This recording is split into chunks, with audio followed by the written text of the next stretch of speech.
তোমরা ডেলি আমার কাছে কিসের জন্য আসো এত? হ্যাঁ আমরা আসি তোমার ভিডিওগুলো ভালো লাগে বলে আমরা আসি তোমার কাছে দেখতে। আমার আরে ভিডিও ভালো লাগে কি হবে, আমার কাছে এসে কোনো ভাইরাল হওয়া যায়? আমি মোবাইলে আমি এই যে সেটআপগুলো এগুলো একটু ঠিকঠাক করতে এসেছি। আরে আমি বলবো আশা লাগবে না, আমার লাইফে এসো তাহলেই হবে। তুমি কোথা থেকে এসছো? আমি পলাশী থেকে এসেছি, মীরাবাজার পলাশী নদিয়া। তোমরা দুইজনেই কার? আমরা দুইজনাই। তা আর ইনি এসছে মনে হয় বারাসাত থেকে। ইনি উনি ঠাকুরনগরেই বাড়ি, বাড়ির সাথে যাচ্ছে আর আসছে। আচ্ছা আচ্ছা আচ্ছা।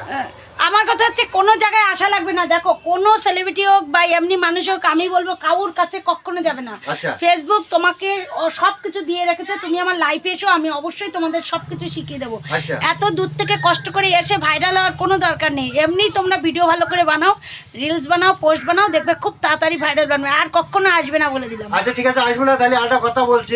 আসবে না, তোমার ভিডিও দেখলে আমরা কি সব সমাধান হয়ে যাবে? হবে সাবাস, হয়ে যাবে। ভিডিও একদম সবাই দেখো দিদির এই ভিডিও, একদম লাইক কমেন্ট আর শেয়ার। একদম